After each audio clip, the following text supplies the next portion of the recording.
Değerli arkadaşlar, IŞİD dünyanın başına musallat olmuş tehlikeli bir terör örgütü. Ve maalesef Türkiye'de de yapılanmakta olan, hücre evleri olan, bu hücre evleri takip altında olan, hakkında yanlış biliyorsam düzeltme hakkı bakidir, bildiğim kadarıyla söylüyorum, 14 ayrı soruşturma olan, iller bazında mesela İstanbul soruşturması ayrı, Van ayrı, Antep ayrı, Urfa'daki soruşturma ve tüm bu soruşturmalarda emniyet tarafından teknik takipler yapılmış olan, bu teknik takipler sonucunda da bir takım teknik verileri çok rahatlıkla kamuoyunun ulaşabildiği teknik verilerle IŞİD'in Türkiye'de somut bir yapılanma içinde olduğu tescilli olan bir terör örgütüdür. Arkadaşlar, geçtiğimiz gün biliyorsunuz Ankara'da yaşanan gar saldırısının iddianamesi yayınlandı. İddianame yayınlandı. Ben şöyle size göstereyim. İddianamenin birinci şüphelisi, ismini zikretmeyeceğim, İ.B. Birinci şüphelisi. Arkadaşlar, birinci şüpheli şu suçlardan dolayı iddianamenin baş şüphelisi sıfatıyla dosyaya girmiş. İ.B. anayasal düzeni ortadan kaldırmaya teşebbüs etmek, kasten öldürmeye teşebbüsü, terör örgütü üyeliği. Yani terör örgütünden kasıt IŞİD üyeliği. Şimdi arkadaşlar bakınız. Tamamında gizli ibaresi bulunan şu belgelerde İ.B'nin 2011 yılından, bakın 2011 yılı itibariyle Türkiye'den Suriye'ye 1800 tane militan taşıdığı, bu militanları üçerli dörderli gruplar halinde götürdüğü, bunları taşırken telefonda falanca petrolün önünde bekleyin, akşam şu otelde kalın, şurada bekleyin, 10 kişilik kafile şuraya gelsin, bu şekilde üçerli dörderli gruplar halinde 1800 tane teröristi taşıdığı, tamamı teknik takiple izlendiği, tek bir operasyon dahi yapılmadığı ortadadır arkadaşlar. Bakın somut bir veri paylaşayım. Mesela diyor ki ben bir adres söyleyeceğim diyor. Sizi oradan alacak araba. Ben bir adres söyleyeceğim, sizi alacak. Adresi söylüyor telefonda. Ertesi gün araba gidiyor, onları alıyor, Suriye'ye götürüyor. Arkadaşlar, nerede emniyet?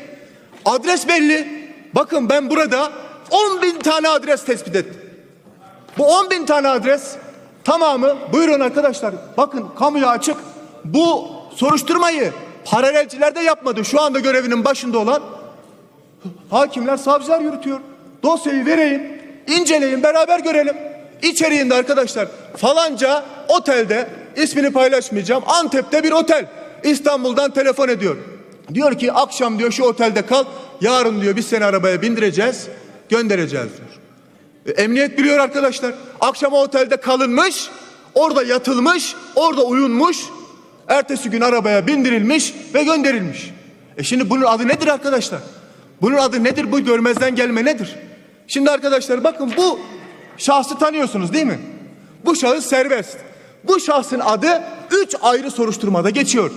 Bir soruşturmada Afganistan'daki El-Kaide yapılanmasına Türkiye'den militan devşirdiği iddiası var. Bir diğer soruşturmada Suriye'de Rakka'daki merkez kamp dedikleri IŞİD terör örgütünün merkez kampına Türkiye'den militan gönderdiği tescillenmiş, yapılan operasyonlarda evinden çıkan silah, mühimmat, patlamaya hazır halde tutulan bir araba. Arkadaşlar bu kişi serbest. Bir gazeteci, bir akademisyen, bir öğrenci bir şey söylediği zaman cezaevinde. Nedir arkadaşlar bunun adı? Bu düzenin adını söyleyebilecek biri var mı değerli arkadaşlar? Bakın, IŞİD terör örgütünün dergisi 5. sayıyı çıkartmışlar. İlk 4 sayıyı tespit edemedim, bulamadım. 5. sayı diyor ki küfredenler ise, Kur'an-ı Kerim'deki bir ayet-i kerimeyi çarpıtarak, onun manasını değiştirerek, küfredenler ise tağut yolunda savaşırlar ibaresini askerimizin altına koyuyor. Arkasında da bir ifade, Firavun'un askerleri. Arkadaşlar dergi üzerinden örgütleniyor, kitap evlerine dergileri gönderiyor, hücrelerine gönderiyor, devletin haberi var. Bu derginin basıldığı matbaa dahil hiçbir yere operasyon yapılmıyor. Bakın arkadaşlar, Ankara Gar katliamının baş faili İB. Diyor ki beni bulmak isteyen buraya gelir. Adresini veriyor. Nerede arkadaşlar bu adamlar? Niçin bu adamlar cezaevinde değil değerli arkadaşlar? Ya şimdi çok iddialı bir ifade kullandı bir milletvekili. Ben cevap vermeyeceğim, sataşma yapmayacağım. Efendim ispatlamayan şerefsizdir, namussuzdur dedi. Arkadaşlar bu komisyonu kurun. Bu komisyonu kurun. Ben eğer onu ispatlamazsam şerefsizim ve namussuzum, bunun da sözünü veriyorum. 10 binlerce sayfa belge. Çok basit bir soru arkadaşlar. Çok basit ya. MİT tırları dosyasındaki gizliliği niye kaldırmıyorsunuz? Niye kaldırmıyorsunuz? Koydunuz hepsini paralelci kefesine. Ya içinde öylesi varsa da onu kamuoyu bilsin, yoksa da bilsin. Öyle olmayan da var, öyle olan da var, şu da var, bu da var. Laf kalabalığı yapıyorsunuz arkadaşlar. Ya değil mi sizin bakanınız? Vallahi de billahi de o tırlar Türkmenlere gitmiyordu diyen sizin bakanınız değil mi değerli arkadaşlar? Aynı zamanda geçmiş Sayın Başbakan Davutoğlu o tırların Türkmenlere gittiğini ifade etmiyor muydu? Şimdi bu çelişki üzerine bile arkadaşlar tartışmak yasak. Biz ne söylersek doğru diyorsunuz. Belgeleri görmüyorsunuz. Bu Gar katliamı sonrası bakın size bir tane belge. Arkadaşlar bir terör örgütü üyesi, IŞİD teröristi. Bakın size göstereyim. Burada gelmiş arkadaş. Bu fotoğraf ne biliyor musunuz? Bu fotoğraf. Bu fotoğraf Suriye'de IŞİD'in kendi teröristlerini tedavi ettirdikten sonra oluşturduğu veri tabanının ara yüzü arkadaşlar. Hani biz hastaneye gittiğimizde bizim bütün bilgilerimiz çıkıyor ya, kişisel verileri koruma kanunu kapsamında da artık o hani çok daha derli toplu bir şekilde de muhafaza edilecek. Onun bir benzerini yapmışlar. Ne diyor biliyor musunuz? Antep'teki tedavi üssü. Bu adam gelmiş arkadaşlar buraya ağır yaralanmadan dolayı, ateşli silah yaralanmasından dolayı tedavi olmuş. Emniyet takip etmiş. Fezlekeler de var.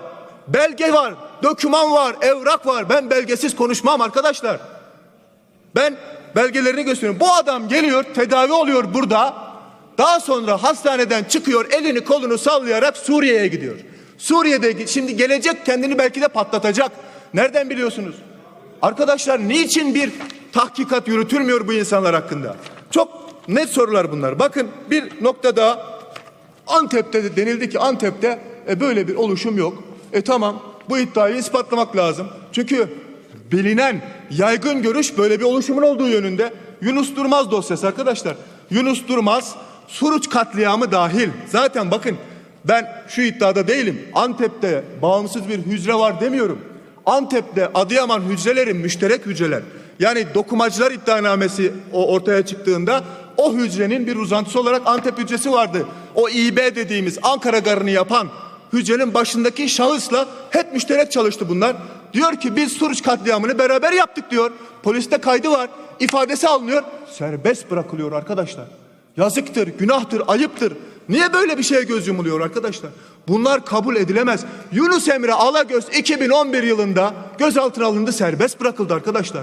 Adıyaman hücresindeki adamların tamamı gözaltına alındı, serbest bırakıldı. Bu serbest bırakılan adamlar arkadaşlar şu ana kadar 300-400 tane insanımız, tam rakamını bilmiyorum, öldürdüler arkadaşlar. Buna karşı bu komisyon kurulmalıdır. Bunu araştırmalıyız.